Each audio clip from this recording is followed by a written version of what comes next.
Good evening, folks. Welcome to the Irn-Cru podcast, an NFL podcast made in Scotland by NFL lovers. You are listening to and watching the Review Crew, and I am your host, Brian, the conscience of Cleveland Donlan. Now, remember, folks, give us a like, give us a subscribe, give us a follow. You can find us on X, on Insta, on, well, I was about to say Facebook, as if it was like 2005. I think we are on Facebook. Anyway, we're on X, we're on Insta, we're on Threads, we're on YouTube, and everywhere you get your podcasts. So give us a like, give us a subscribe, give us a follow, and get in touch. We'd love to hear from you guys. Now, it's unlucky week 11. Well, it's unlucky for 3/4 of the AFC North because of four teams, two of us have lost our quarterbacks, and one of us has to live with Kenny Pickett as your starter. So, more or less the same as suffering a major injury. So, we are. I just couldn't resist getting a dig at Kenny Pickett straight off the bat, guys. So, yes, we are going to get started. Now, as always, I am joined by two of the finest crew members. He is all things Grey Cup this week. Not only is he our resident salt and pepper Grey Fox, it is the man, the myth, the legend, Stu. How are you doing, mate? On some levels, I'm doing great. On some levels, I am doing not so well. We may as well get the Grey Cup chat out the way right now. Yeah, have your Canadian moment. Just slight chat on it.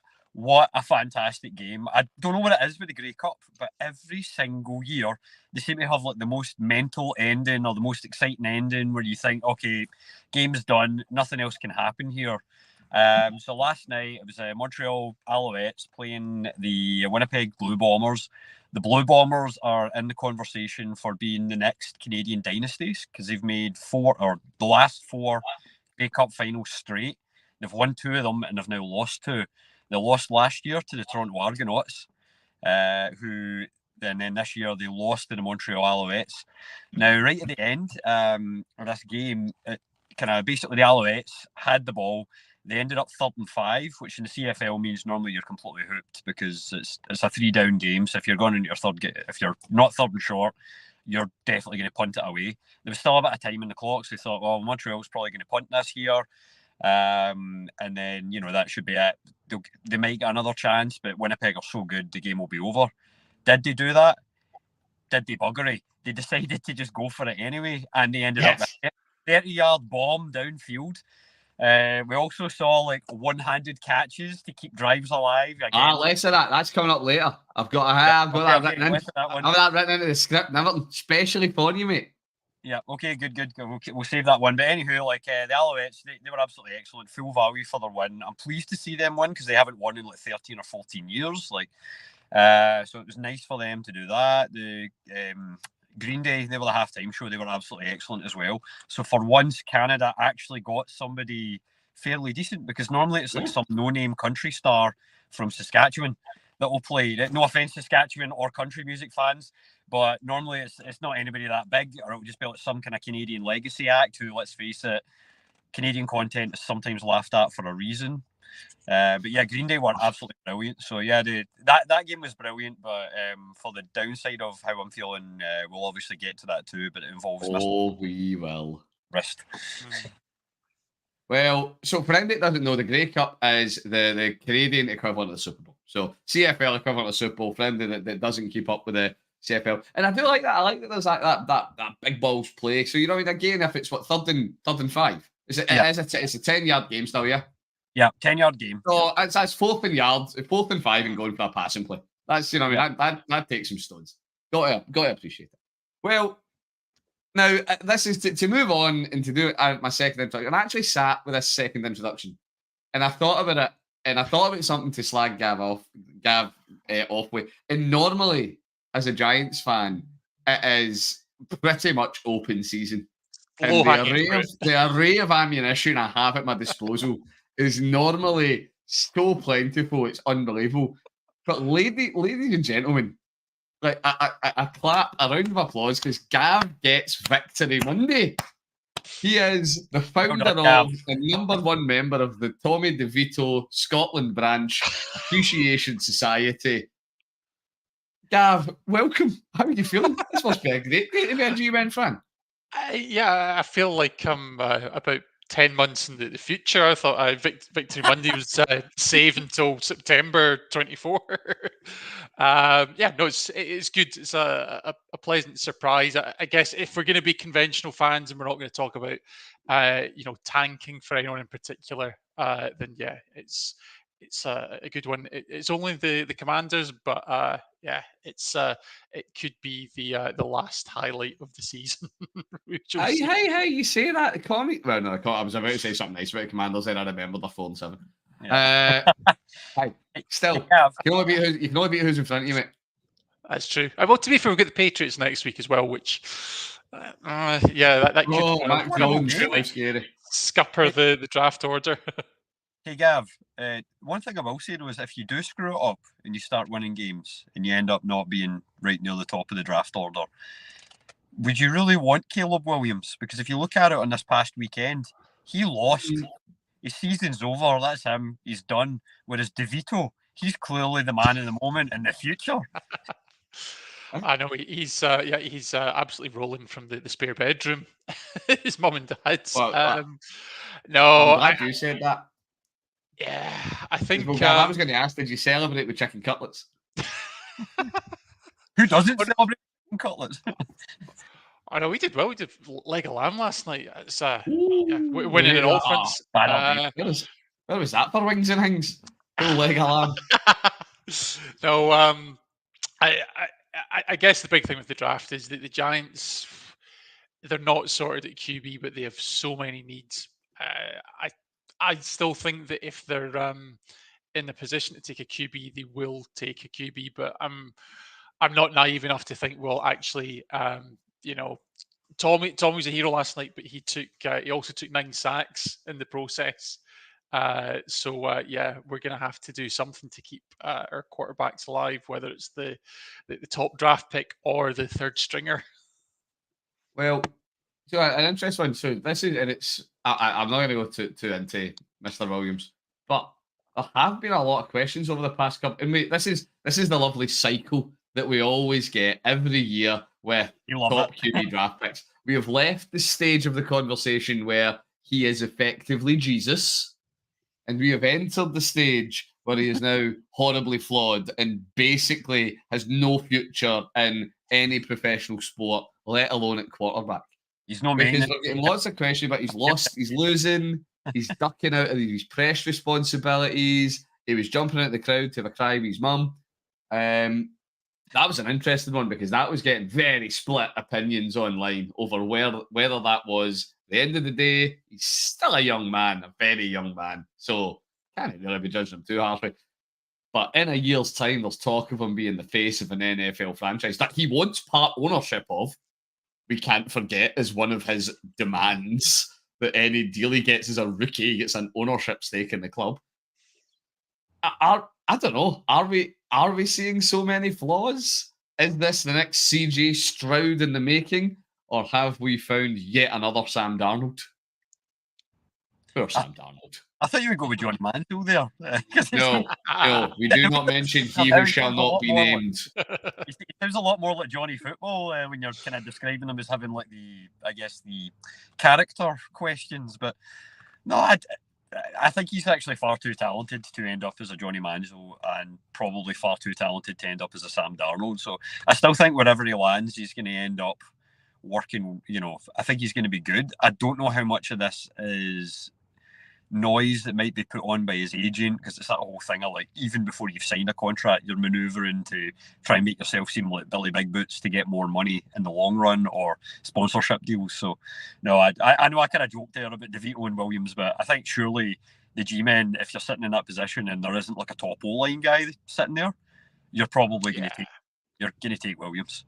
Well, you look right. So tell you what, I'll put this question to you both, and we'll actually move on. As it stands right now, and obviously it's only week 11, but as it stands right now, top 5 picks in the draft. Number 1, Chicago Bears, Panthers pick. Number 2, Arizona Cardinals. 3, Patriots. 4, Bears again. 5, G-Men. Where does Caleb Williams go? What do we think? Because Justin Fields is having a little bit of a renaissance. Yeah, Justin Fields is looking like he might actually be functional. Is he functional enough that the Bears pass up on him at 1? And then do the Cards try and move on from Murray? Does he fall to New England? I think. I've gone back and forth with this. I think it's going to be the secret option in the box. If the draft order stays as it is, I smell a trade. No, right, come on, right. I'm gonna say, because this is where he falls to 5. This is in my head. He falls to 5 because the Bears aren't going to take him. Justin Fields is looking good again. The Cards, there's enough complications with Murray. I could actually see them sticking him. Murray's been looking decent. He's only played 2 games, but he's looked okay. 3, Bill's gonna select some lineman from a Division 4 school just to feck with everybody. Then the G-Men are going to be the Bears are going to be up again. They're still, if they didn't take him at 1, they're now going to take him at 4. And the G-Men are there. At 5, Caleb Williams.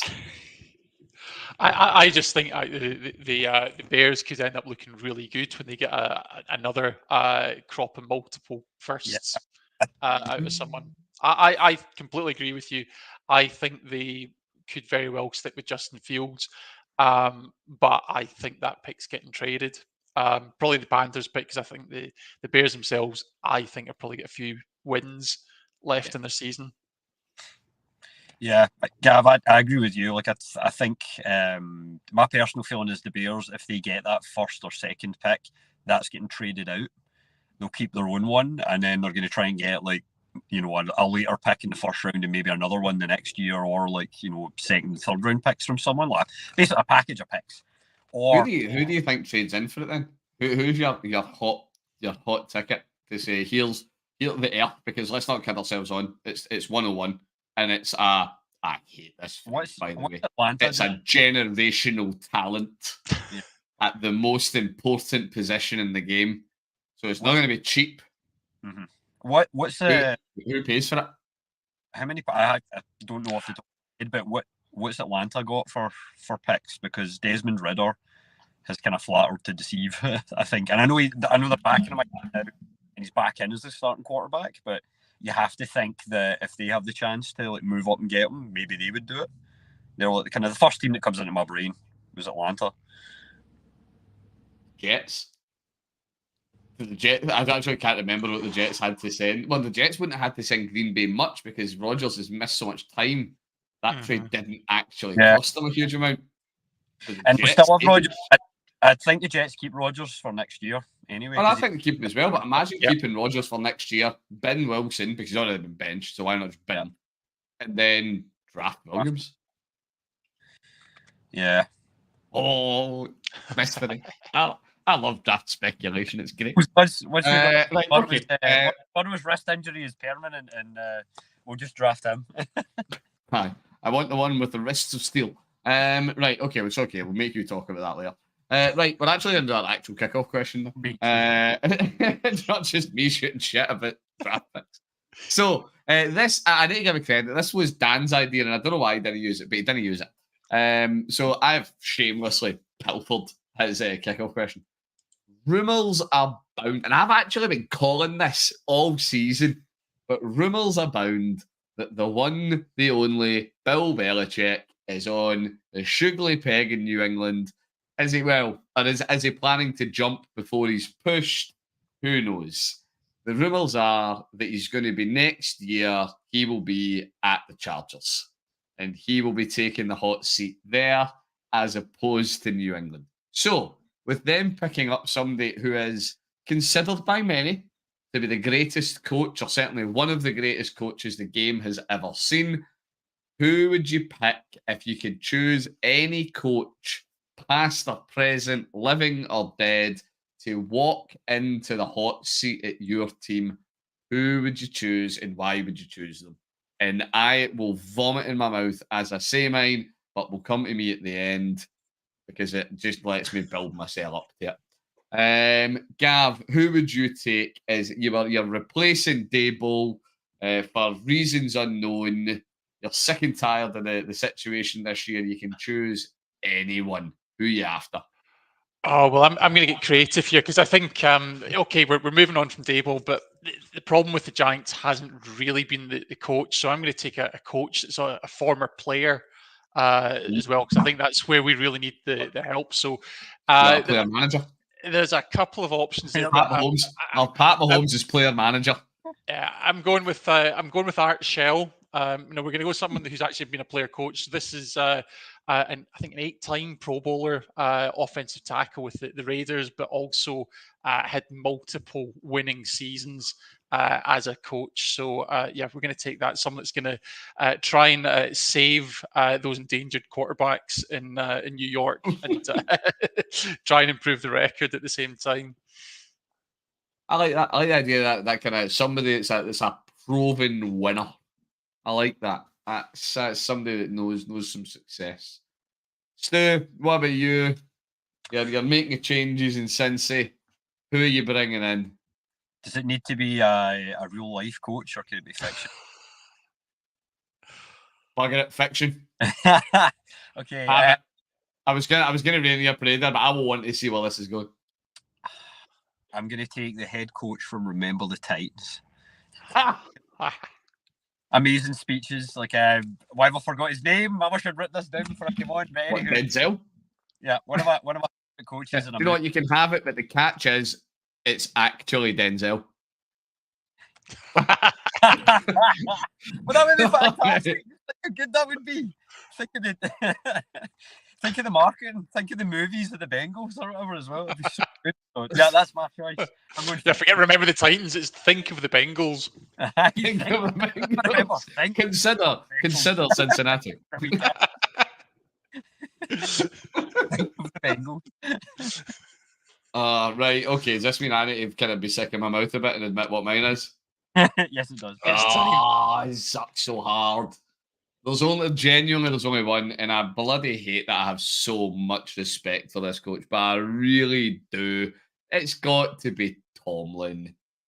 He just doesn't know how to lose. When you look at Cleveland, a team that for my entire time Stefanski's been doing not bad to be fair, but for most of my time as a Cleveland fan, the issues we've had, they've been structural. They've been a team with no spine. They've been a team that just folds up. There's a reason that Brown's gonna Brown is a saying.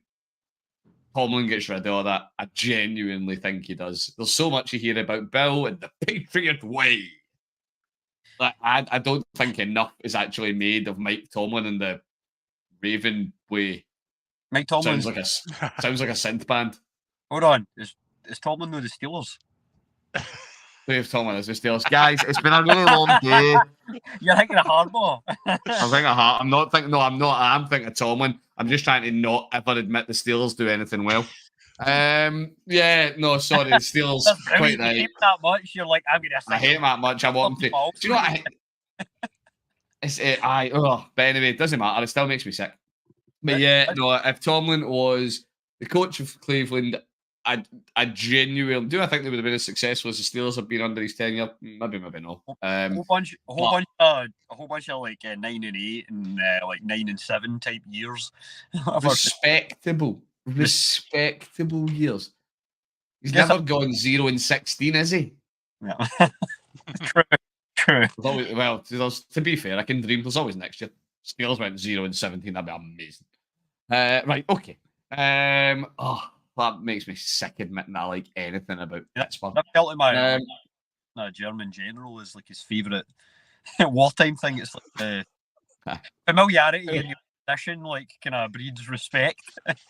That Rommel, he was awful, but he was, terrible Nazi, but he was good at commanding tanks. It was Guderian. It was all about Guderian. Well, there we go, folks. Right, okay. Do you know what? Stuff it. I've said nice things about Pittsburgh. Now I'm going to stick your boot in.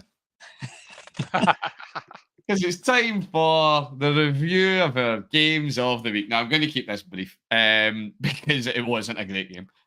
But the mighty Cleveland Browns the currently second place in the AFC North, 7-3 Cleveland Browns dominated, destroyed, defensively just squeaked past. Pittsburgh 13-10. It was not a classic. As me and Stu were talking about this before we came on. It wasn't even one where you say, oh, it's like, two defenses battling it out. It's like a chess match. No, it was two very good defenses, to be fair, but two utterly inept offenses. And it was more a case of who's going to make more mistakes first. But it does go to show some of the serious points that I will take for the game. You look at the Steelers, and as much as I love slagging off Kenny Pickett was a first-round draft pick. He is somebody that is third season, I think, playing. Second full season in the league. So he's got some time under his belt. He's had time with the coaches, time with the players, all the rest of it.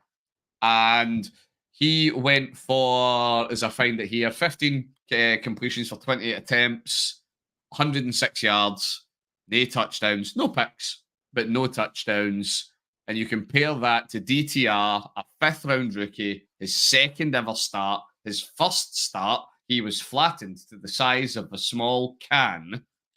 And he went 24 and 43, so his completing percentage wasn't great. 165 yards, he chucked a pick, but he didn't bottle it late in the game. He led us on a drive, put us in field goal range, and he did it by chucking it. It wasn't, that last drive, actually, we didn't have any big runs. We'd leaned on the run game heavy. At the start of the game, first half, it was all about Jerome Ford. Put up some great numbers. Hunt was wildly inefficient, actually. Then on the other side, Jalen Warren, he had an incredible game. He looks like an absolute player. 9 carries for 129 yards. So he's averaging more than 13 yards a carry. Yeah, he had some big bursts. Be fair, he did. He ripped off a 75-yard. He ripped off a 75-yard touchdown, which was straight through the middle. It was absolutely unbelievable how it was partner of the Red Sea. But when it was on the line, when it really, really mattered, and that is something that when I talk about Tomlin and when I talk about the Steelers and blah, blah, blah, that's the type of game that Cleveland normally browns. That's the type of game right at the end. You've got like a 25-yard chip shot, and somehow we accumulate like 30 yards in penalties. Is normally what would happen there. But we didn't. And Hopkins continues to be solid, continues to show that he's a kicker that's actually decent. Now, to be fair, the final field goal wasn't that far. It was 40-odd yards or something like that. But we won against Pittsburgh when it mattered for something. Just like we beat them in the playoffs. I'm just enjoying that what a memory for a minute of seeing Big Ben sad on the sideline when we retired them. But yes, so it was a wonderful day. It is a wonderful day to be a Cleveland fan. This makes me happy. It's got massive implications for the North, is the big thing. Now, we've said, and Stu, you are in a bad boat where Burrow go bye-bye, and you are the same as us when you are on. Do you know, we can actually share the pain. We both have been calling out for our teams to get more effective presences in the quarterback room. I think maybe the way to say it. The Browns have picked up Joe Flacco, so we'll put that veteran presence in. I don't really see Flacco getting a lot of playing time. I think Flacco has been brought in to be a bit of an old head. Who knows? It might change. But we were running with DTR and PJ Walker, and we had both Joshua Dobbs and Jacoby Brissett on the roster during the offseason. Bengals, you've been calling out for it all off-season, Stu, that he's needed something else behind Joe Burrow in that quarterback room. Because the inevitable happened and Burrow's hurt again, as is Watson, and we are now both stringing it together with pieces at quarterback. So, massive implications for the division where Cleveland win, particularly now that the Bengals, it doesn't look great. It's interesting. So, what were your guys' takes for this game? Did you catch much of it? I say it was not a classic. I ain't gonna pretend it was, but it was an interesting match. Yeah, What did we take for it? My takeaway was kind of like you have. I mean, we've been saying this all year as well.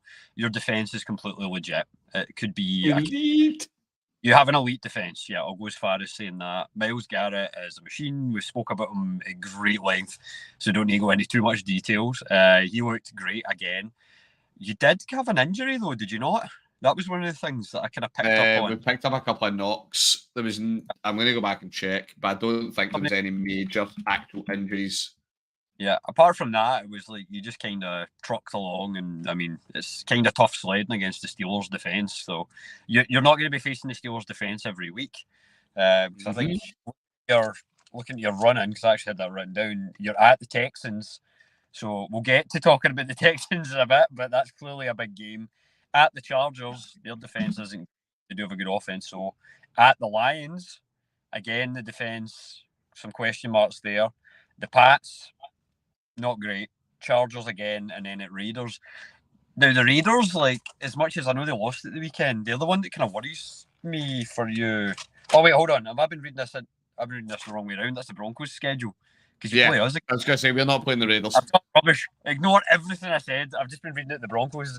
It's the BR. Right, so to help Stu out a wee bit, you play the Broncos next week. That's where it all went wrong. So the Browns run in, and you can chip in on it, right? So I'll give you the run in. So the Browns run in is at Denver, at Rams, Jags need to come to Cleveland, so do the Bears, at Texans, Jets come to Cleveland, and then we round off at Cincy.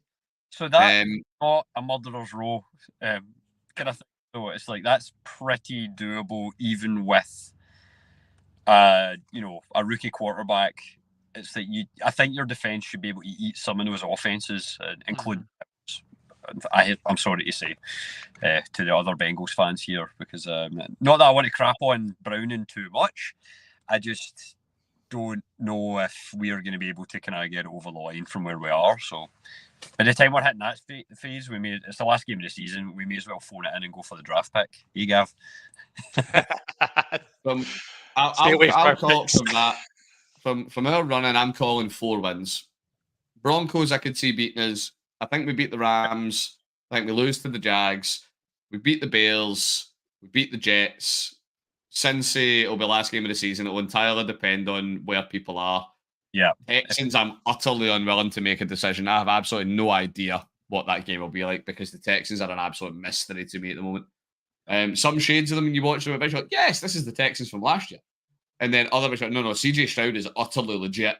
An absolute world beater. So I'm utterly not to call it. But yeah, I see some wins in that, even with DTR at the helm. Gav, what about you? Do you have any big thoughts when you look at the Browns Steelers battle of the North?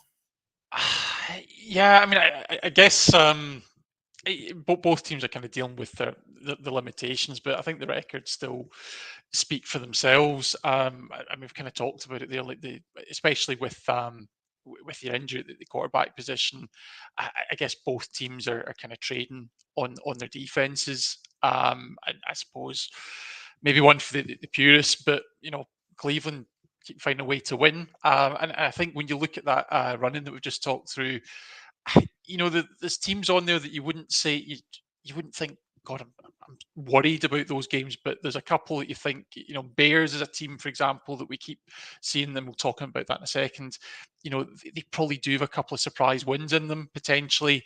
But at the same time, there's nobody I think you're actually thinking, God, we don't have a chance here, even with Watson out. So, I mean, I think, not wanting to jinx you, but I'd be feeling relatively confident that you'll be playing a few extra games in January. You heard it here first, guys. Kings in and off. On the Steelers side of the ball as well, though, like, I know they lost that game, but again, we've spoken about it quite a bit in the preview crew. The Steelers schedule for the rest of the year isn't really that bad either. I mean, that probably was a must-win in terms of getting ahead and making sure they had a good shot at second. But they could be one of these teams that you could see sneak in 10-7, possibly. Sorry, Stu. Until the Burrow injury, I would have vehemently disagreed with you. But Yeah. after the Burrow injury, I need to agree. Steelers running for those that want to do the wee comparison at Cincinnati, hosting Arizona, hosting the Patriots, at the Colts, hosting Cincinnati, at Seattle, at Baltimore. Really, honestly, right up until week 17 when they need to go is Seattle, that Mike Tomlin team could be aspiring to win those games. If the Bengals had Burrow, it totally changes it because that's then you would peg that and say Bengals should be taking them twice. Bengals should be going for the sweep. With Browning, Yeah. it's okay. I mean, Maybe you're going to sign a veteran. Right, going from two teams that are, as Gav put it, playing within their limitations to a team that actually went and stepped outside of their limitations and then get brought wildly back into check. It's Bears at Lions. It was actually a really entertaining game, this one, unlike the Browns Steelers. Talk to me, Gav. Tell us about it, mate. Yeah, well, I guess it's a matter of perspective here because on one hand, you'd probably say the Lions had a hell of a scare this weekend, and they did. But when it all came down to it, it's one of these things. If you're a Detroit fan, and I'm sure there's a few of them out there, you've got to say that's market champions. There's a team that's now up to where are we? 8-2 for the Lions, and I've got to say, Kev was meant to be with us in the pod tonight. I think looking pretty good for the one seed now at this stage. Well, there's a bold take for the day. So the Eagles are sat 8-1 getting into tonight. They lose. It's joint with the Lions. Gav sees the one seed going to Detroit.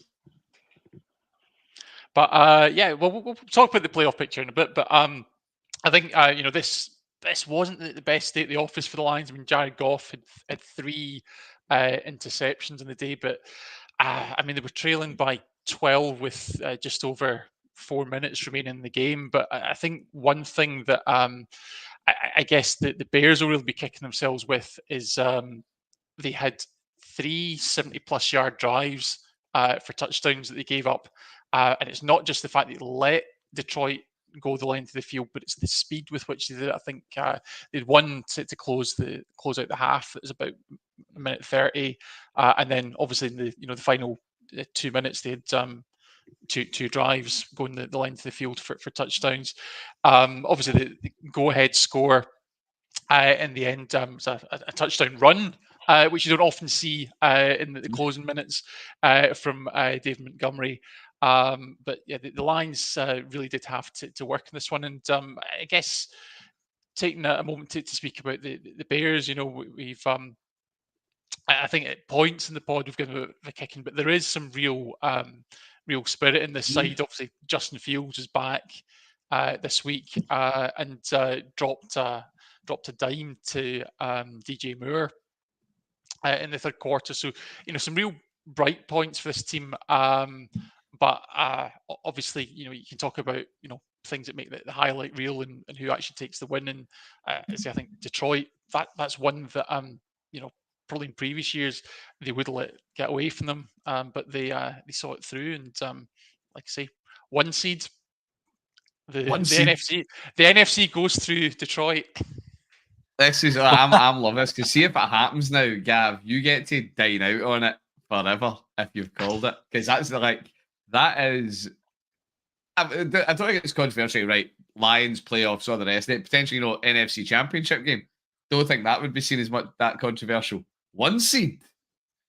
That's a bit controversial. Right, do you know what? There's 2 things that jumped out at me for this game, and I was looking over the stats and all the rest of it, and I'll give you them one at a time. This was the biggest surprise to me. Time of possession, right? Time of possession of this game. One of those stats that many people don't look at, but coaches look at. Coaches want to have the ball. You've got the ball, the other team can't score. Time of possession in this game. Bears, 40 minutes 24. Lions 19 minutes 36, and the Lions still come away with a win. Now you add that to the Bears giving up nearly 70 yards in penalties. Potentially bits of talent across the Bears roster. DJ Moore is an elite. Yeah, he's a very good receiver. I don't know if I'd go as far as elite. Justin Fields, lots of question marks, but I mean, he didn't have an amazing day as a passer, but he chucked up 104 yards rushing. So you've got a huge talent there at QB you can potentially use. Stu, is this basically just a really badly coached team?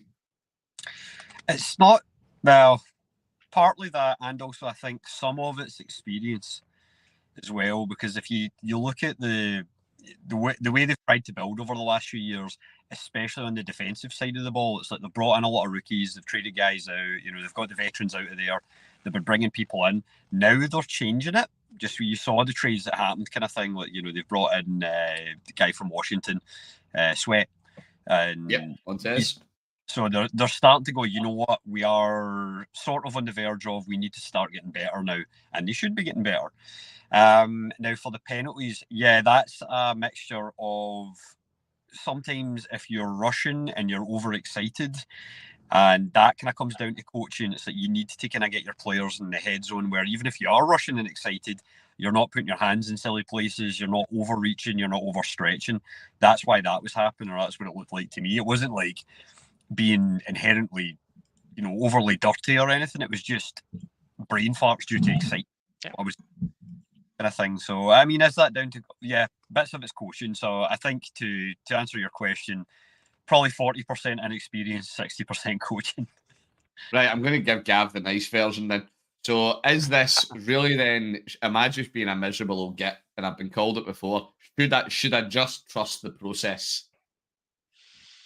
Oh, I don't know. I mean, I guess I kind of touched on it. That was 3 quick strike drives. So I don't think it's so much about the penalties, but I do think the the time of possession thing that you kind of touched on. It kind of covers over that fact that the Lions had 3 70-plus yard drives that were all under 2 minutes for touchdowns. When you can move the ball that quickly and come away with 7, not just field goals, then that's going to do the damage. It's always tricky because, and it is the thing with the Bears, is that much has been made about their moves on the defensive side of the ball. I mean, they brought Tremaine Edmonds in. They've brought in Montez Sweat. These aren't tickling around the sides moves. Yeah. These are big capital, acquisitions. And as you say, you are giving up quick, hard strikes. And not to be demeaning to Jared Goff, but it's Jared Goff who has played well over the last year and a half.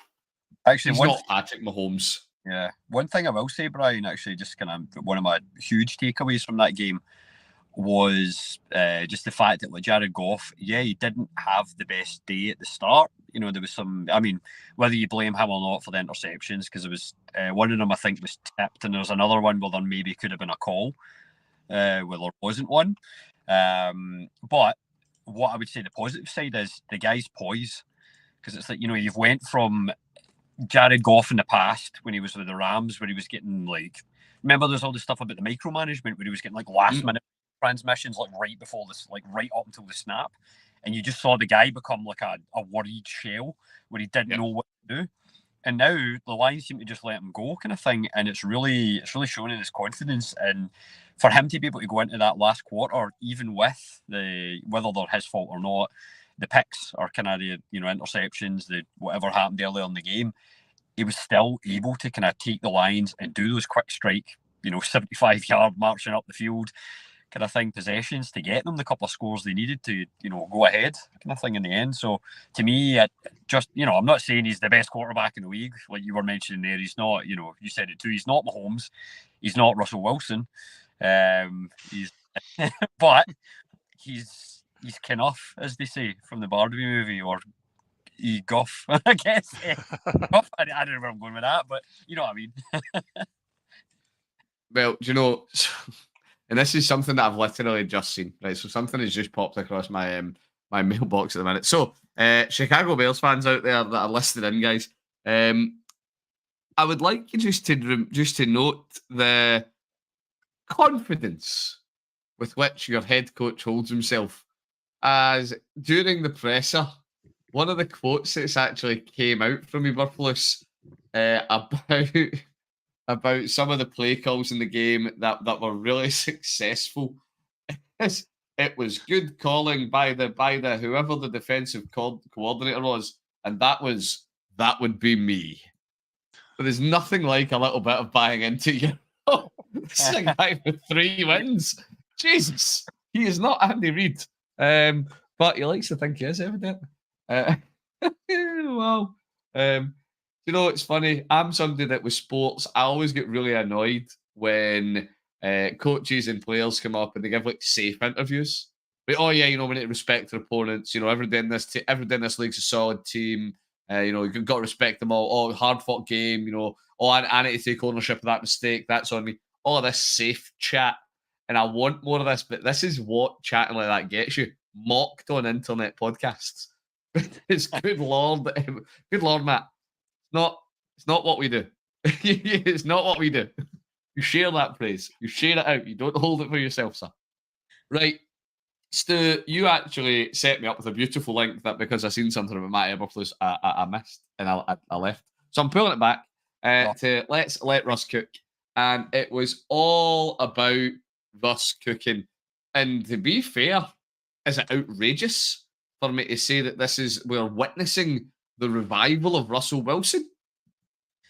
You were having a look at the Vikes Broncos for us, mate. What were your big takeaways for that game? Well, yeah, I mean, I watched the game kind of thing, and amongst also trying to watch the Grey Cup at the same time. And like honestly, going into it, it's one of those things where you've got two teams like sitting. Obviously, the Vikings are what they are. They're riding that Dob. Like Cousins goes down, they're riding the Dobbs wave. It's kind of pretty much feel good time there, even though there are injuries and things starting to mount. The Broncos, at the other side, they started the season terribly, and we're all going, "Oh no, they're looking exactly like they did last year. There's no hope. They're cratering. This move for Wilson a couple of years ago has, you know, even though they were bad to start with, it's ruined them. Now they've got Sean Payton in, and like, you know, is he going to be able to kind of do a job with them? Doesn't look like it's working even with him, even though he's a world-renowned quarterback whisperer. And, you know, Russell Wilson can't be what he is. And then it started to turn around about a month ago, and all of a sudden you started seeing glimmers of the Russell Wilson that we used to see in the past, like where, you know, maybe he's not so much, maybe not quite as dynamic, and you know, whether that's down to Pete Carroll not being there or not, or the Broncos not quite having the same defense that the Seahawks did, but he's still starting to look pretty good. So then you go into the game last night, and you know, you've got both two teams that on paper, I would have said the Vikings should win, but I did have in the back of my brain, I'm sitting going, this is going to be a lot closer than people think, and I will not be surprised because the Broncos are at home just to see them, you know, I could see them walking out with a win. And sure enough, like the Broncos, they basically just weren't able to hang in there with the Vikings for the entire game. And when I say hang in there, I mean they actually kind of outplayed them. And really, it was defense was the thing that was keeping them in it. And then towards the end of the game, Russell Wilson just suddenly went, you know what, I'm going to do my Russell Wilson thing, and I'm just going to kind of lead us down the field. And, you know, he did it in kind of little chunks here and there. Who actually stepped up big for them was ex-Bengal, the man JP Ryan. Because, like, you know, throughout a game, because I think I had here, it's like, by the end of the game, yeah, the Broncos, they only finished with 46 yards rushing, which is nothing. Again, it shows you it's like all their offense was coming through Russell, like chucking it through the air.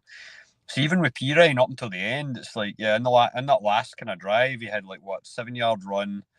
There was another 6-yard run later. He had another run that ended with the ball getting knocked out in a fumble, but the Vikings couldn't get a hold of the ball, and I think it squeezed out. It went off the side of the pitch, so it ended up still being a Broncos ball. And then so we had to keep going, but where he was actually making his hay, it was 10-yard catch, 17-yard catch, another 7-yard catch and run. So it was basically the RPO stuff. And that's where Russell does really well, because it's like the guy's able to move around in the pocket and keep it alive enough to go, you know what, I'm going to just dump off to the side, or oh, there's Sutton, or there's Judy as well. So yeah, like hats off to the Broncos. There was a lot of creative play calling as well, because I think there was one for a great jet sweep for Jerry Judy as well, where he got a massive first down, like on the side. They flipped it out to him and he just caught the edge, and I think he got one block out there and he was off to the races, kind of thing. So they looked good for the Vikings up until that end, though. As much as I'm saying the defense kind of kept them in the game, I thought they were doing enough, actually, to take, as much as I knew the Broncos were hanging in, because, I mean, they're rushing, they're 175 in total. Going back to your possession chat, Brian, Vikings 34 minutes, 58 seconds. Yeah. So more than half the game they were doing for an away game, like, a road game. Yeah. NFL. At Mile High. They were following the plan to a T, like rushing the ball, kind of keeping it, running the clock, kind of moving the ball up the field. Dobbs played pretty well. Like, I mean, he was looking good. He looked mobile. Mattison, like, he had 81 yards, like, out of that 175. And I think until the end, again, it's like I thought Dobbs might be able to kind of bring it up, but the Broncos' defense, just in that last quarter, they suddenly just ramped up the pressure and just went, you know what, we're rushing everybody every single time, and that seemed to be enough to throw Dobbs off his game. But it was an exciting game kind of thing. I really enjoyed it, and I thought it was a good statement game from the Broncos to say, you know what, we might not be all the way there, but we're coming back, and that's what, 4 wins in a row now. Yeah, so, they just broke the league's win streak. Well, sorry, the league's top win streak. They just broke, because the Vikes were on a 5. They were 5. Yeah, and now the Broncos have got the longest active win streak in the league. So here's a question for yourself, Gavin. This one, right? So Stu's kind of led me into it. So when you say that you've got a team that posts 90 fewer yards in offense, loses the turnover battle, has 6 fewer first downs, and has nearly 10 minutes less time in possession, but still comes away with a win. Is that just a sign of the mental aspect to the game? That kind of mental toughness, well coached, well drilled, always staying it right to the last minute? Or is it just fortune that gets you that? And statistically, you should be losing that game. Yeah, I mean, I guess for me, the big thing that jumps out is leadership. So when you talk about the characters that are in the setup at the Broncos now, so you've got Sean Payton, someone who not just a quarterback whisperer, but a proven winner. Again, Russell Wilson under center. Yes, he hasn't had the easiest transition to Mile High, but again, he has that track record of winning and really even at times putting teams on his back in Seattle. And I think now you're just, I guess, starting to see that momentum shift. Things just start to snowball a bit. So yeah, okay, maybe they're not dominating everything in the stat sheet, but that's now 4 games in a row, and when good form and at times good luck, kind of creates its own momentum there. And I think the big thing we've got to remember here is, it's it's also the teams that the Broncos are beating as well. Because I guess sometimes you think, oh well, they've got this team, they're bouncing back, they're 500. But then you look at the teams and where they're actually picking up the wins. But on this streak, I mean, okay, fair enough. It started with the Packers, who they're not awful, but they're not a great team. But then since then, they've gone. Kansas City's the obvious team to pick out there. But again, they've hit off the Bills, who are maybe not the team that they once were, but certainly still a solid outfit. And then of course we had this weekend's game. And with the Vikings, who again had a slow start, but I think everyone would say that that's a team that has kind of overcome its own slow start. It has even overcome the loss of Kirk Cousins with Dobbs, and I would certainly pick the Vikings to win yesterday going into the game. I think we've got to say that the Denver. I've been looking at the schedule up ahead. It's a mixed bag, but I think they will be a dangerous team down the stretch. I think they're probably going to be. I think they'll probably see themselves through to either side of 500. But I think they'll probably be outside the playoffs. But I think most Broncos fans would say an 8-9 season would be pretty good from where they've come from. I'm going to say if the Broncos make the playoffs, they are most teams' worst nightmare in the first round of the playoffs. Broncos are not going to get. They're not going to win a divisional game. They're not going to win a conference. But they could absolutely beat somebody in the wild card round. Could absolutely be that banana skin. And do you know what I will say, gentlemen? Hearing you both say that you would look at this game prepping for it. You would pick the Vikings to win it. This is why I am the top of the Cru's predictor league, because I did pick the Broncos to win this game. So get it right round both of you. I forgot to pick it again. Great. And I'm not even joint top. I'm top on mine. So tell you what, Stu, I'll kick back to you in this because you kind of alluded to it. Is one of the big things that we are seeing with this Denver Broncos team, and I'm thinking back to last season and all of the memes and all of the fun we had with, Broncos country, let's ride. Right. There's been no noise. There has been none of it. Russell Wilson, I don't even know if Russell Wilson's done a presser, let alone any of the ridiculousness that's came out of it. Is this the influence from the coaching side? Well, no, guys, we're a serious team. We don't do any of that nonsense. We're here to play ball. And is this the benefit we're seeing of it? I think, yeah. I mean, I think that does have a large part to do with it, or do with it. Like the circus has left town. Is maybe what I would say, because and what's happening is the players are able to concentrate on being players, and they're not getting distracted or kind of. There's no finger pointing or anything going on, because I feel like that's what ended up going on last year as well, was when they would lose games and Russell Wilson's trying to defend himself, but then kind of maybe says something that makes it sound like he's having a go at a coach or a player or whoever. It becomes big news because he's kind of a big deal around those parts and all that, as much as we all like to make fun of him. So I think that's definitely part of it. I think as well what they're seeing is like veteran leadership, like guys like Jackson. That I think, I don't know if you saw much of it, Brian, but like he had a huge game, and I'm pretty sure it was him that he had a few big plays to stop the Vikes kind of thing, and then I'm sure they were sticking him on Hawkinson in that last drive when the Vikings were going for it to stay in the game, and twice, because I obviously pay a lot of attention to Hawkinson because I have him in Yes, you do. So I was watching as the ball would go to him. I'm like, oh, he's got it in his hands, and he would just get absolutely nailed, and then it was incomplete pass kind of thing. And I think it was Jackson both times. So it's he's going out there and he's going after the stars, and even though he's in his 30s, it's like he's doing a good job. Surtain looks good, although he took a kind of stupid flag at one point as well. That it was definitely kind of DPI. Got his hands like around somebody's helmet kind of thing and pulled on him. But yeah, I think what you're seeing is a lot of the stars, they're all buying in, because I mean, even like, I know we always like to joke about wide receivers loving to be a bit kind of beaky, I guess. And I feel like I'm hearing less from Jerry Jeudy as the season goes on, and since they've started winning games, we're not seeing him making funny, making comments about other teams or kind of like that. It's like he just seems to be quiet now, and maybe a word has been had with him too, because it seems like him and Sutton are now getting on and they're on the same page, and neither was traded, so all is well in Denver. Yeah. Well, it's like they say, easiest way to keep the media off your back, because God knows Denver's had them on their back, is just win Sunday. Right. Okay. Thank you very much. That's right. It's time to put the week in the rear view.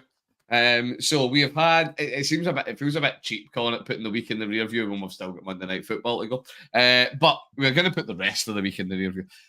So we're going to, as we like to do, the rest in one. We're going to go down the list of the games. What were some of your big points? What were some of your big observations? And Stu, it's that time, because we're going to open with you, Stu. No, actually, sorry. This is I'm being unkind. Stuart. Yep. We're going to. Oh, he's not Stu right now. It's Stuart. It was Bengals at Ravens. It was Thursday night football. It was Ravens 34, Bengals 20. That's not the story, Stuart, is it? It's not the story at all. It's obviously what you're referring to here. I mentioned briefly at the start of the show. Yeah, Joe Burrow's injury. It's sad. I think the worst thing about it is, maybe not the worst thing because we scored, but the worst thing about it is it happened on a touchdown pass as well, kind of thing. So it's that ultimate kind of what could have been or what we could have kind of thing moving forward. It's the guy making that play the last second whilst taking the tackle, gets the ball out of his hand, and the way he lands, you saw the wrist going down and everything. So yeah, Joe Burrow's out for the rest of the season. So I think we're already sitting bottom in the division. We had been for the entire year anyway. I think we might be dead and buried. I wish Jake Browning all the best, but I think the cards are stacked against us, kind of thing, moving forward. And the Ravens look good. Like it is that thing of they're a good team. They're well coached, and Lamar is looking like the best of Lamar, kind of thing. So it's no shame in losing. Even if we'd lost by a healthy Burrow, like I don't think I really could have complained all that much, kind of thing. I mean, I would complain, clearly. So you would absolutely have found a way to complain. It's one of not a good team, kind of thing, but in the end, it was just sad. That's all. Like, do you? This is one, and I know normally I try and keep this brief, but I do need to bring this up. Do we think the Bengals are like the Bengals? I don't know if it would be the medical team, the coaching team, somebody in the background.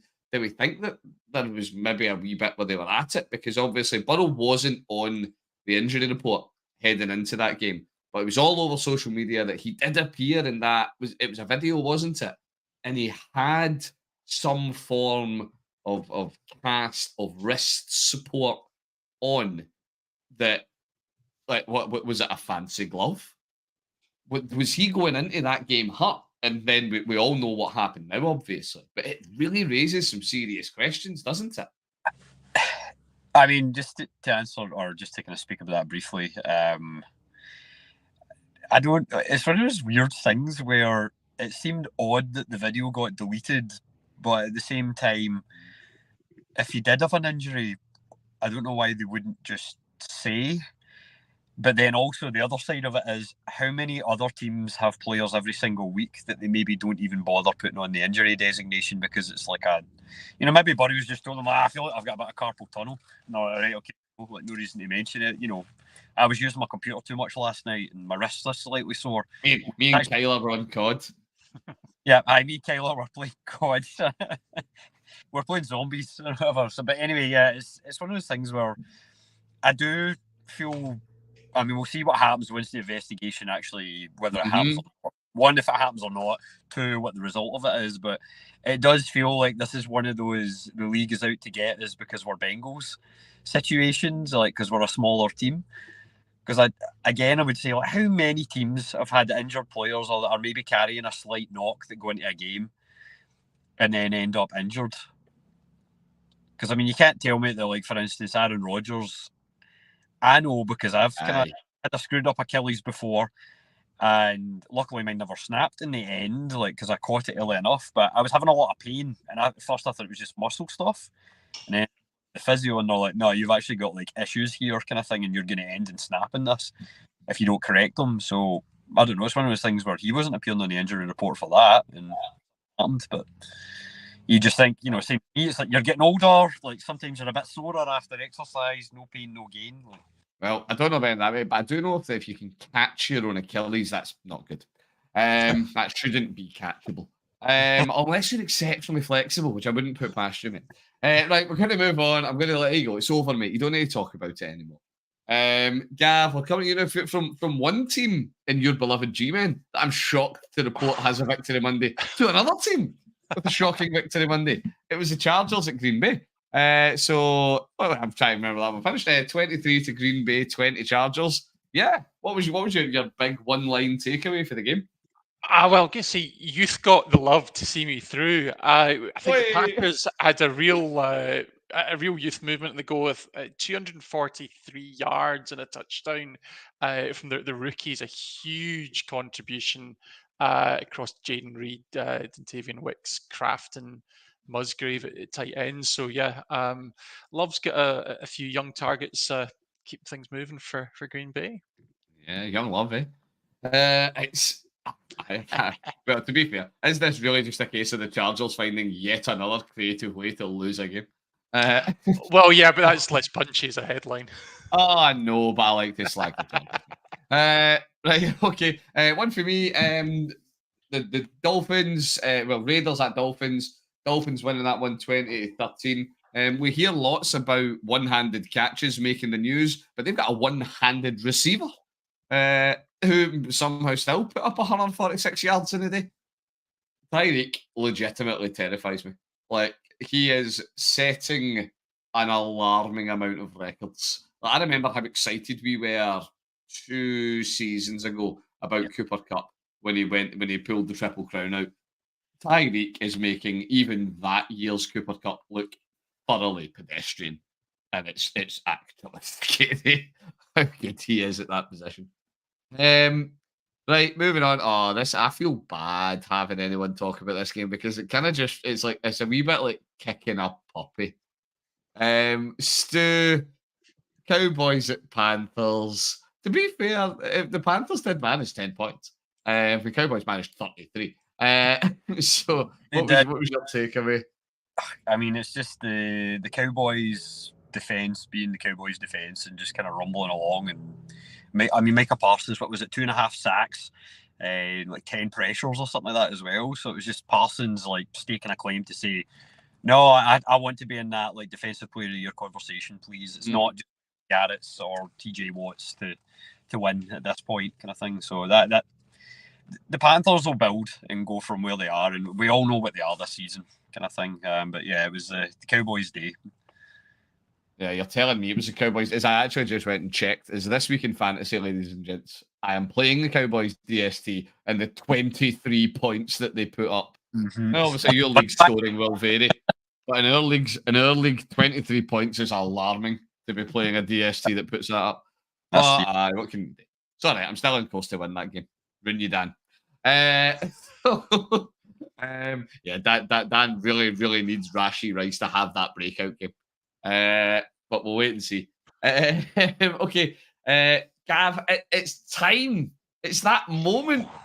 This is it. Enjoy it. Savor it. As a Browns fan, I feel good getting to give somebody this because it doesn't happen often to me either. It feels. It was Giants at Commanders, 31-19. Your beloved G-men, mate. You don't need to limit yourself to one line. Enjoy your moment in the sun. I'll be honest. I was one of these fans, and forgive me for this, that was starting to buy into the tank. So I guess Tommy's treble tanked the tank somewhat this weekend. Tank for Tommy. But yeah, I guess the story here is 6 turnovers. Whether you want to put that on the Skins or the Giants D, and probably a bit of both, but certainly that made a huge difference. Certainly the wasn't plain sailing for the Giants. It really is. Even when they do win, they took 9 sacks along the way. But I guess when you think about avoiding these negative plays, that probably is the difference. That you don't want to see your quarterback getting hit, but DeVito, we talk about the fact you get 3 touchdowns and quite a nice stat line overall. Key thing there is no interceptions. Didn't kept that ball safe, which certainly wasn't the case in the Washington side. I just love it. You're having your day in the sun, mate. G-men have been the absolute league whipping boy for weeks now. And the other thing is, I actually feel bad for the G-men because, like, you think about some years, like when it's the Texans in for the last couple of years, and they've been the league whipping boy. They've had all of the starters. They've just been terrible. You've had really, really horrible injuries at pretty critical positions. Just been really unlucky. But hey, it's a tough old game. Right. Moving on, one for me, Titans at Jags. T-Law's back. T-Law is back. He is here. He put up what, 262 yards, 2 touchdowns. He rushed for a whopping 17 yards as well, letting that glorious blonde mane of his flow in the wind. It was against the Titans, who are led by the glorious Will Levis. But yeah, again, another one when we see it's not a big shock. If you can limit Derrick Henry, the Titans are humped, and they've got very little else to offer you. So yeah, it was once the Jags figured out how to stop Henry on the ground, it was sadly all too predictable. Right, we're getting near the end, guys. Cards at Texans, Stu. What was your big takeaway for this one? Actually, interestingly enough, I was going to be in here saying like, "Oh, loud and proud, Stroud keeps rolling on," but he was actually a little kind of uncharacteristically sloppy with the ball. He was as well. So, are we starting to see defenses figure out CJ Stroud? That's maybe one of my takeaways. The other one is Kyler Murray looked pretty decent. I know I was trying to have a go at you in the chat, Brian, because I even tried to pump trade in our fantasy league, but the Kyler Murray looked pretty decent, which tying it all the way back to our chat earlier on about the draft picks going into this year. If I'm Arizona, I think you've committed to him money wise anyway, and keep him healthy. Why not roll with Kyler Murray? Because he can do it at the NFL level. Whereas Caleb Williams, a guy coming in, sure he might be the next megastar. You don't know, but yeah, quarterback play was my takeaway from that game. Yeah, and we're going to talk a wee bit about some very specific bits of quarterback play from that game in a couple of minutes. Gav, one for you. Oh, this made me sad, this game. Bucks at Niners, 14-27. Niners walk away with the win in that one. What was your big takeaway? Oh, I know you want to be sad for one quarterback, but I think we could be happy for another one. It's a pretty perfect day. That 158.3 rating for Brock, and I mean just that stat line: 21-25, 333 yards and 3 touchdowns. He's had a bit of a bumpy kind of middle section to the season so far, but I think the 49ers bandwagon's well and truly back on track. Yeah, first time the Niners have had a perfect quarterback since 1989. I was 3. So yeah, it's a good one for them. It does look like they're back rolling. One for me, Jets at Bills. I don't care that it was the Jets. Stuff he's all. I am an absolute. I don't know why I'm such a Bills truther. I've got no stake in the Bills, but I am a Bills truther. Josh Allen. No, I know why I'm a Bills truther. I have shares of Josh Allen in about 6 fantasy leagues. Josh Allen is back. He might have still chucked up yet another pick. That's him on 12 for the year. But he did put up 3 touchdowns as well, which tends to soften the blow slightly. Josh Allen is back. I don't care if it was the Jets. That defense is legit. So putting up points on them is nothing to be sniffed at. And rounding us off to our last one, it was the Seahawks at the Rams. It was Rams won it by a point, 17-16. What was your big takeaway? Cooper Kupp going down again, which seems to be something that's quite common for him now. With Cooper Kupp, is he starting to? Is this the slide into the injury land of the 30s? Is that happening to him? But no, that was one takeaway from it. The other side is just ramming it down. It's kind of it was like, apart from Hufanga being injured, this is good for the Niners because the Seahawks seem to be hanging around a bit, and they were a bit closer in their mirror than they wanted them to be. And now with them losing that game, it's going to drop them a slightly further back behind the Niners, so it should make the coast to the division title slightly easier. Yeah, it's an interesting one. The Seahawks kind of needed that win. They kind of needed that bad. Right, okay, guys. Thanks very much. So we are going to move on. We've got two more wee bits that we're going to look at today. We're going to keep this one nice and to the point. I don't know if you've ever seen any of those NFL team tier generators that you get, and it's you've always Juggernaut, Super Bowl bubble. Well, the one bit on there that always catches my eye because I enjoy it is fun and frisky.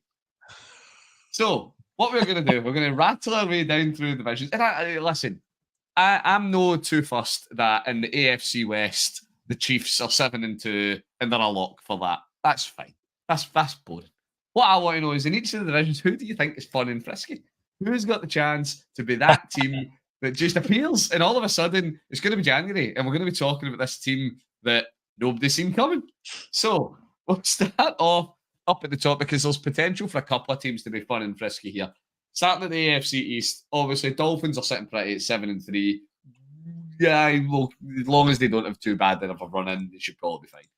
Do we see the Bills, the Jets, or I can't even say it with a straight face. I say it, Mac Jones, as fun and frisky. Any of these teams you think are interesting going into the rest of the year, into the off season? Right, the playoffs, I should say, not the off season. Well, do you know what I'm going to call it? I think that the Bills, the season's not panned out the way that they would expect, but I think much like the man under center Josh Allen in fantasy, I think that they have a high floor. Do the Bills? And you talked about the Broncos already. I guess that's a team that you wouldn't necessarily want to play in the wild card round. So I'll go with Buffalo. Well, what were you saying? Any of them jump out is a bit of fun, a bit something interesting. I mean, it's one of those things where the Jets, they've just benched Wilson. Aaron Rodgers says he'll be back. He'll be back, but they're 4-6 right now, so it might be too late, even if he does come back. The Bills, I can't judge because every single time I say they're dead, they win. And then every time I'm like, they're back.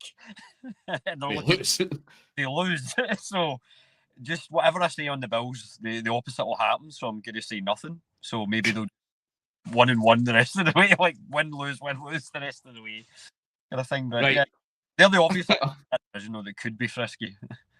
Okay, right. I'm going to keep us moving. I'm going to keep us on a bit of pace, chaps. So AFC West, right? The Chiefs. I'm not talking about Chiefs. Stuff them. That's nothing. It's nearly as bad as having to give praise to the Ravens. Right, Broncos, Raiders. Do we have fun and frisky? Even to be fair, Chargers are only at 4-6. There's still a fair amount of season to play. The Broncos I have is, I mean, we talked about them at great length earlier on. Like they're a team that I could see, especially going with a run in. They could definitely go 10-7. I mean, they could go 8-9. No, like Gav says, or 7-10. Like, you know, it's all possible, but they could go 10-7 and make the playoffs. I'm not saying they will, but I like them as fun and frisky because it's kind of nice to see Denver get something nice for once because they've been kind of shit since Matt. Let's let Denver have nice things. Yeah. What about you guys? Do you like any of them? It would be fun and frisky going for the rest of the year. Yeah, I think the Denver's definitely the surprise package. I'm sorry, but the Chargers, I want to like them. I've huge appreciation for Justin Herbert's arm, but unfortunately, I think the rest of that whole Chargers package doesn't add up anymore. Well, the coaches. The coach is getting some questions in the press conference today, and we'll see. Yeah. Right. I am going to actually completely skip the AFC North because I don't think it's fair to call any of it fun and frisky because it's an absolute. Yours are not fun and frisky. It's like it's carnage. The entire division is just carnage. So I'm going to keep moving. Going to keep moving to a division that won't bring me and Stu quite so much pain. AFC South. I was about to kind of say put the Jags in the same bucket as the Chiefs are 7-3, but the Texans are right behind them at 6-4. Yeah. Only one game in that. And then you've got, Colts. Okay, yes, the Titans are hoofed. But the Colts are there at 5-5 as well. Who do you have as your most fun and frisky team in the South? What do we think? Any of them jump out? Do we have anybody who believes still in Minshew Mania? I kind of want to say the Colts, if only because the Texans just feels too obvious. Like I think for the whole thing, like that's a team that's hovering in second, but actually, I actually think they might pass the Jags now, going into the playoffs. I can't see them making a deep run, but I actually think they could host a game in the playoffs now. I would love to see Minshew in the playoffs. So Minshew Mania. I'm going all in on Minshew Mania. Jonathan Taylor being back and doing his Russian thing. It's like I think the Colts could be problematic. There are so many members of the crew who love Minshew because how can you not love Minshew? Right, in the same token that I skipped over the AFC North because it's just an absolute clusterfire that's tearing itself apart of the division. I'm skipping the NFC East because let's not kid ourselves on here. It's the Eagles and it's the Jets, and Eagles, sorry, and the Cowboys, and the rest is in fire. None of that is fun and frisky for anybody, except fantasy owners of Sam Howell. We're all enjoying a bit of Sam Howell. And I'm sorry, as much as I did enjoy the Mr. DeVito picking up his win. Gav, if you really want to claim the G-Men are fun and frisky for the rest of the year, I think that's a bit of a step. No, I'm not going to sell that one. NFC West. Niners have looked fallible. Strong start to the season. 7-3 right now. Seahawks are 6-4. Rams are 4-6, but Stafford's back. Stafford's back. Cup's not there, but they've got Puka. Do we think any of these teams have got the chance to be fun and frisky? Cards with Kyler? 2-9, the greatest ever comeback recorded in NFL history. I feel like they're all going to start falling off a bit. Even the Seahawks. Sorry, Keith. I've kind of looked at the way the Seahawks have played, like ever since when they played us, and Geno has just not looked like Magic Geno from last year, and now he's been hurt, and Kenneth Walker's down injured as well, so I know he's missing time, so that means Charbonnett's been elevated. Charbonnet's been decent, but a rookie back. Like a yeah, I don't know if it can. He's on it like a Charbonnet, but I haven't sat in that line for weeks. I don't know if he can add load to get them to the playoffs, especially if they're going to have to go up against teams like because they play the Niners again, I think, don't they? Right at the end of the season. Yeah. It's in Seattle though, I think. So yes. That's going to be a tough one. But no, if anything, I know they won the Super Bowl recently. It would be quite nice to see the Rams go though, because you're right, Stafford's back and Williams is coming back this week as well. So yeah, Kyron's back. Right, second last one. Gonna keep it going. NFC North, Lions are running away with it, but we've got such a mixed bag, and I think this actually, do you know what? I'm going to put my neck out here. I'm going to say this division is actually the definition of fun and frisky, because the Vikes, the Packers, and the Bears have all got elements of it. Gav, where would you go? Who is your big team there that really jumps out as a bit of fun and a bit frisky and could really do a lot of strange things? Yeah, I think I'm going to say that the Bears. I think we actually saw. I think we actually saw last night. The Bears. They might not win. They might not actually win the game, but they're going to make things a bit fun and frisky, and certainly made life hard for the Lions. I think they'll make life tough for a few other teams going down the stretch as well. They could also very well be anchored to the bottom of that division come season's end, but I think they'll be pretty entertaining along the way. Hilarious range of outcomes, the Bears. It's one of the things I love most about them. They could go anywhere from winning the league, winning the rest of the year out, to losing the year out, and nobody would be surprised all that much at either. That's amazing. Right, Stu, because you are a Bengals fan and you are made to suffer, the NFC South. Explain. Explain, yeah. Justify. Okay. Who can be Why did any of these teams get a playoff berth? Who can be fun and frisky from this? I mean, Tampa Bay are like the one. Is the only answer? It's like they are fun and frisky. It's kind of like last year where they could, basically just sneak their way into the playoffs, and the hope there was that Tom Brady would take them to the promised land again. But yeah, the rest of it, like, I don't know, like Carolina. I said it earlier when they played the Cowboys, they're a building team. They're not going to be fun and frisky for the rest of this year. They'd be better just phoning it in. Atlanta, again, they have some really good pieces, but they're not there. Arthur Smith doesn't know how to use. They need a quarterback, and you're right, they could be doing with their defense looks pretty good. Like, I will give them that. And God, who's left? The Saints. The Saints. The division leading Saints. The division leading Saints, leading the division at 5-5.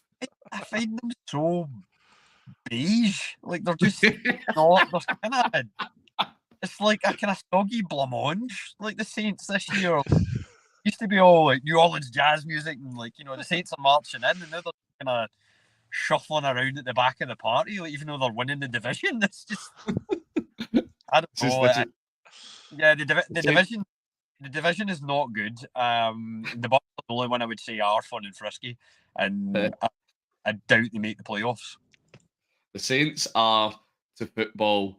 Oh no, I can't. I'm sorry, they're so awful. The whole division's a tire fire. It should just be binned. This is where this international franchise comes in. This is how my international division works. We bin the NFC South and we replace it with 4 international teams.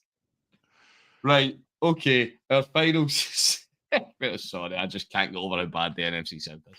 Right, our final bit at the moment, guys. He's got one shout each for each of these. I've got my own. We've got our nominees for Cru's Missile of the Week and who we think is the week's crushing player who crushed it. What have you got? And Stu, I'm even going to give you a special Canadian exemption here that you can go CFL for your Cru's Missile should you wish. It's why I so rudely interrupted you earlier.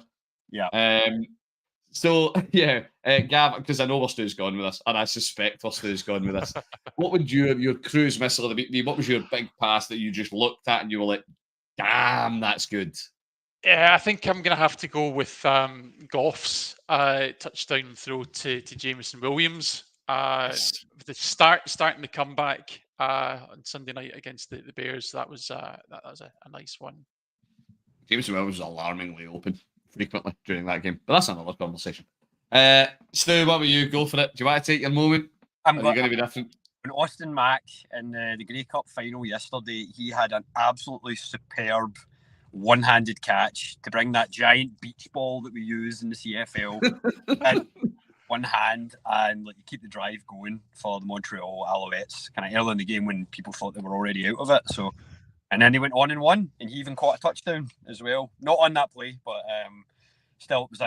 If you haven't seen it, I think I shared it on my Twitter. Yeah, it's on Twitter. It's on the Cru's Twitter. We reshared it as well. So that's my nomination for my Canadian content this week. One for me. I'm going totally offbeat because the whole idea of the Cru's Missiles is meant to be some massive, mega air yards pass that looks incredible, but frankly, screw that. I am going to go with the Titans, the much maligned Titans. Will Levis to Simmons, a big boy touchdown. Big boy TD. It was like a whole 4 yards. But still, I love a big boy touchdown. A bunker buster, Brian. Is that what you're saying? I think that's my missile. Bunker buster. Love it. Right, okay. Our second last actually. Stu is, of course, going to give us a statistic of the week. No, he's not. No, he's not. Gav's going to give us it. Sorry. Our second last bit before Gav gives us 2 statistic of the week. Who is your player of the week? Your one player that you think, no, do you know what? You crushed it this week. Stu, who have you got? Who absolutely crushed it? You know what? Again, because I was covering that game, I'm going to say Russell Wilson. I'm going to say because he was in there and he did what he had to do in that last drive, and he did Russell Wilson things. And that touchdown with Cortland Sutton at the end, he put the ball up, and the guy could get it, and he gave him the chance to go for it, and Sutton was like, "Got you, bro!" Jumps up there and just takes the ball away from the DB. And I know it was Blackman, who's a rookie, and you can say he's in injury cover and all that, but the guy's still a starter in the NFL, and he's looked good for the Vikings so far. But he even got his hand in on the arm, and he couldn't pull it down. Sutton's just like, "Nah, I'm holding this," kind of thing. But the ball was put exactly where it needed to be, and so Russell Wilson, he's my crushed it guy for the week. Love it. Gav, what about yourself? Who do you feel crushed it this week? Well, do you know, I mean, we talked about Purdy and his perfect passer rating, but actually I'm going to have Stu go through one last painful moment. OBJ. Mr. Beckham, this is just been really quiet for much of the season. It was, I think, 117 yards off of 4 catches. He was doing some damage, and there's a little feeling for me there is he just kind of getting to one more Super Bowl run like he did with the Rams. Had a big run of games down the stretch. I've got to see maybe there's others making the headlines, but that stat line actually jumped out to me. Listen, as Gav says this, my current facial expression is the reason that you should watch on YouTube. Because, good God, I hate hearing anything nice said about that man. Right, okay, Gav, I suppose I need to listen to ill voices and Gav gets to say OBJ. Oh. Right, okay, for mine, I'm going for a homer pick. DTR, not for his start line, not for that, but for his mental performance because he had a sucky second half. But he's a 5th round rookie pick. It was his second start, and when he needed to step up, he did. And fundamentally, he led a game winning drive. So, absolutely. And he led it through passing. The Browns did not just run that full final drive. So, my crusher of the week is going to DTR. Right, Gav, I am handing over to you for our statistic of the week, and then that is us, sir. Well, I guess celebrating every Giants win like it could be their last, because there's every chance it could be this season. So obviously Tommy DeVito is picking up the win at the weekend, like his mum picks up his laundry. But he actually, as much as he's been a bit maligned the last few weeks, he has had the most statistically impressive start to his career of any Giants quarterback, with the only one to record 5 touchdowns in his first 2 starts. So there you go. Pay the man. Best best G-man quarterback of all time. Yeah, in 2 games. In 2 games. Over a I'm just imagining. Oh, I'm just imagining the G-men announcing like a 5-year contract for him. Just paid in cutlets. Just paid in chicken cutlets. Do you know what, Gav? Like he's almost caught up to, because I think the Jets have only got 9 total touchdowns on the year, so he's more than half to catching the New York Jets, and he's done it in 2 games. Tommy DeVee, King of New York. King of New York. Oh, loved it. Oh, you need to love it. It's such a great story. It is, when he grew up round the corner for the stadium, his boyhood team gets to start a quarterback, and he's the most statistically impressive quarterback they've had in years. Oh, well. Right, okay. Thank you very much. Well, folks, that brings our review of all things week 11 to a close. Now, remember, you can keep in touch with the crew on Twitter at Irn-Cru, on Insta grid_iron_crew. Stick Irn-Cru into threads. You'll find us there. And of course, you'll find us wherever you get your podcasts from. Help grow the community. Give us a like, give us a subscribe, give us a follow, all of that good stuff. Well, we've got a Clash of the Titans to look forward to tonight to actually draw week 11 to the close, as the Chiefs invite the Eagles to Arrowhead for a replay of the Super Bowl. That was my little nod to Studs in his Arrowhead Invitational chat. Yep. Will Jalen lay down some hut and make it to make up for last time, or will Andy have read his way to victory yet again? God, can we all appreciate that, by the way? I put some serious thought into those puns. Your flowers are on the way. Yeah. Oh, absolutely. I try my best. Right, well, remember, folks, week 12 is coming up fast, and you can join the preview crew earlier than usual this week. You can catch them on Wednesday. Why are they on earlier than usual? Because we're going to be looking to have a special Thanksgiving crew on Thursday, and you can join us and you can share what you are thankful for then. Until then, I have been Brian. It's been a pleasure to have you with me tonight. Stu, thank you very much for joining us, mate. Thanks so much for having me again. That was good to be on. I haven't been on the review crew. No, you've not been on in ages. It feels like months. I mean, it's probably only been like 4 weeks or something like that, but still, it's good to be back. Yeah, and well, if Stu's not been here for ages, Gav, you'll let the bad smell we can't get rid of it. Gav, thank you yet again for joining us, and as always, your insight into all things G-Men and all things NFL are always invaluable, mate. Thank you very much. Yep, remember the smile, you might not see it for a while. Again, there's another reason to watch on YouTube, folks. You actually get to see Gav look happy. So watch this one back. Right, thank you very much, gents. Thank you very much for listening, and until next time, we will catch you then.